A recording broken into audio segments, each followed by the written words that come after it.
So for some reason, Jhonny gotta go back to the States. You know, he's gonna go get his money. What do you mean for some reason? No, I gotta go back to work. You gotta go back to work. No, so it's not for some reason. I gotta go back to work. yeah, know? Jhonny. I mean, he's gonna miss Colombia for real. Oh, for real. yes. And so you can actually, say that again. Jhonny has wanted to do this video for the longest. So we're now here to do this video. So Jhonny, Yeah, for sure. what's going on, man? What's Well- going on with that video? What you want to talk about?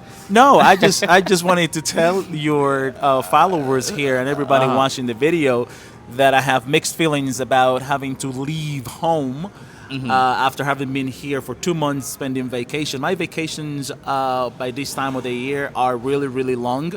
It's about 2 months. 2 months. And I have been in Colombia for almost 2 months now, so I'm ready to now, not ready. I have to go back to work now, so You are never ready. in terms of logistics, like I already bought my plane tickets, everything is ready to go. I gotta get on that plane and go back to work.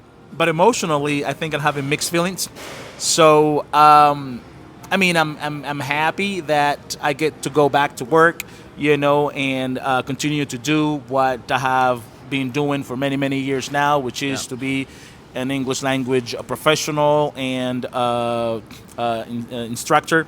And I really enjoy that part of my life, But after 2 months spending vacation home, it's really hard to say goodbye and have to go to a whole other country where things are not necessarily the same way they are here in Colombia. So They're not. that comes with challenges and with good and bad things, with pros and cons, and maybe I want to touch upon a couple of those things that may be challenging sometimes. Yeah, now that you mentioned that, like one thing, for example, is like going up and down the escalator.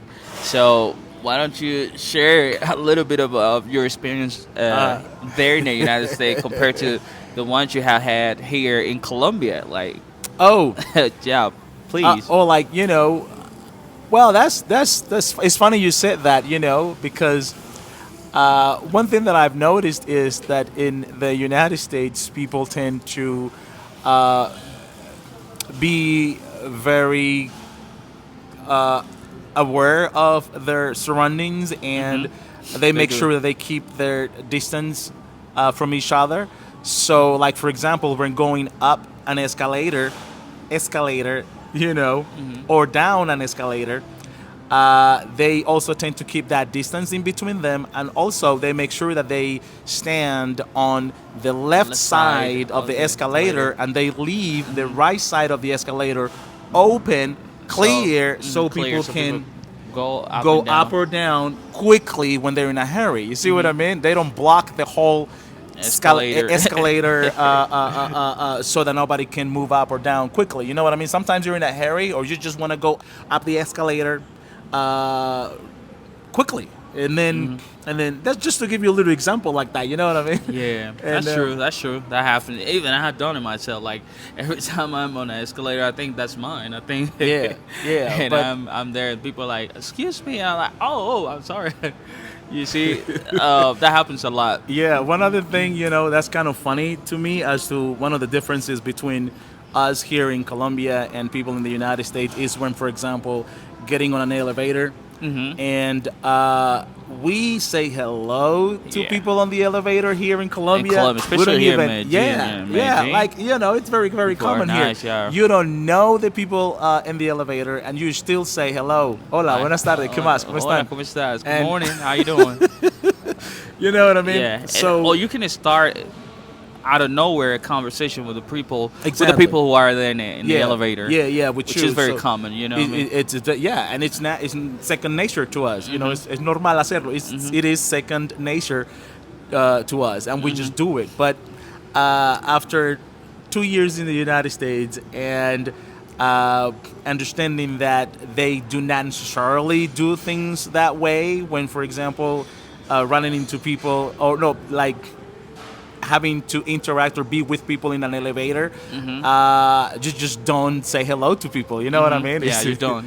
Yeah, if you don't know that person, you just never say hello to them. And if you are a person who travels Yeah.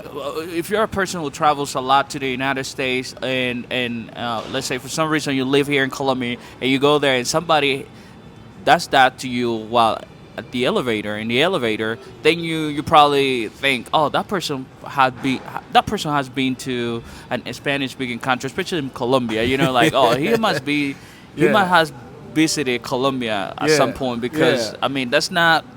I mean, it's very rare. It's not that people, customary. Yeah, it's very rare that people from the United States do Yeah. that while Yeah. in the elevator. Yeah, yeah. It is not customary of Americans to say hello to people in the United States. Yeah. To say hello to people when they are in an elevator. in Yes, elevator, exactly. yeah. So, one thing that happened to me was after 2 years living in the United States, I was not saying hello to people in the elevator. Whenever I got in and people were in there, I would just not say anything. You know what I mean? Yeah. And then people would look at me like, "Oh my God!" Like, just they wouldn't say anything to me, but with that look, they were like, "Hey, you're being rude." Uh-huh. You know what I Yeah, mean? yeah. And I was like, "Oh yeah, Jhonny, come on, you need to remember do your better. Colombian Your ways, Col- okay?" yeah.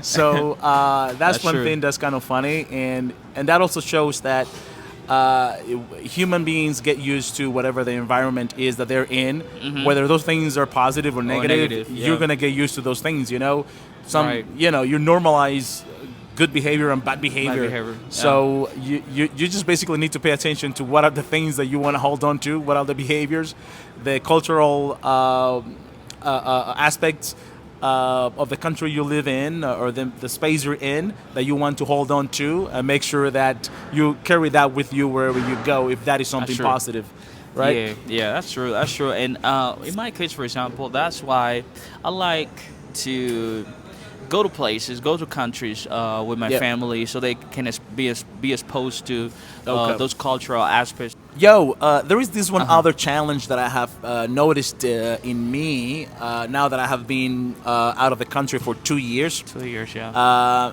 And it is related to driving in Colombia versus driving in the United States. Is it easier here or difficult? It is a lot easier to drive in the United States than it is to drive in Colombia. Okay, why are you saying that?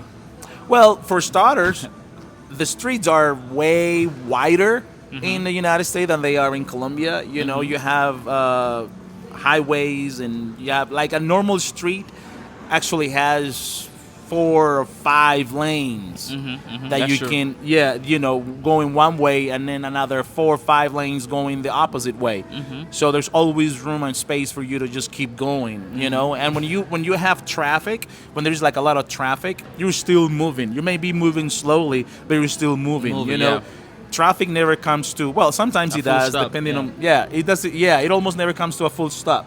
You know, That's true. so that is one of the biggest differences. But there is one thing though, Uh-huh. that a friend of mine who has been living in the United States for almost 10 years now, he's Colombian too.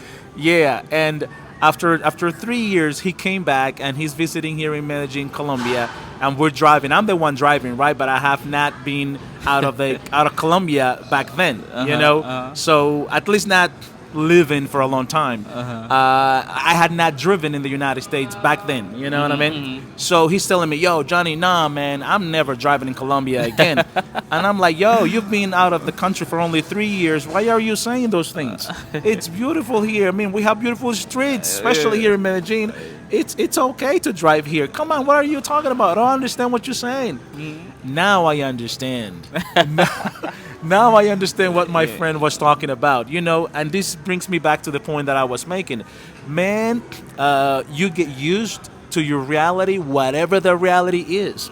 I never thought our streets in Colombia were this narrow. Now that I'm abroad, now that I'm in the United States, I actually noticed that, you know what I mean? And when I'm back and I get in the car and I drive around, it is a constant reminder. Oh my God, these streets are narrow. Narrow. You know what I mean? So it takes a little while to get used to that new situation. You know, yeah. and don't even get me started with bike riders.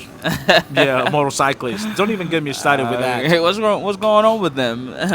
Yo, Carlos, it's. I mean, No, I your know question what you're talking about. needs I know you no wanna- answer. Yeah.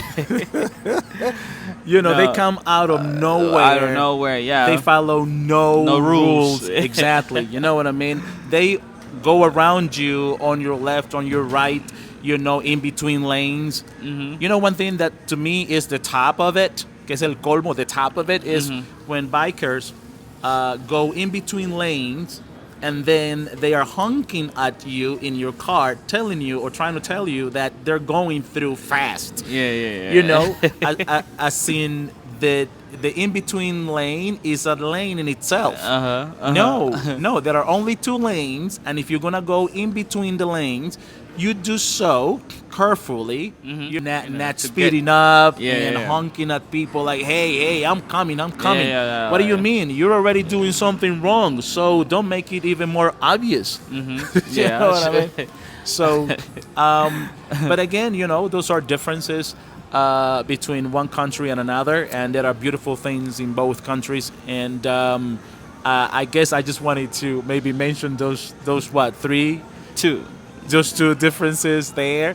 And and again, I think what really matters at the end of the day is that you take the positive with you wherever it is that you are. You know what I mean? That's true. And always look at things on the positive side of things. On the bright side. Yeah, on the bright side of things, exactly. Look at the glass half full, not half empty. And that way, expression right there. Oh yeah. I always look at the glass half full. Yeah. That's right. So even when things are challenging, I find that silver lining there. I find the positive in it, and believe me, that keeps you going. That's always gonna help you make it make sense, and you're gonna keep pushing forward. That's true. Thank you, Yeah, John. for sure.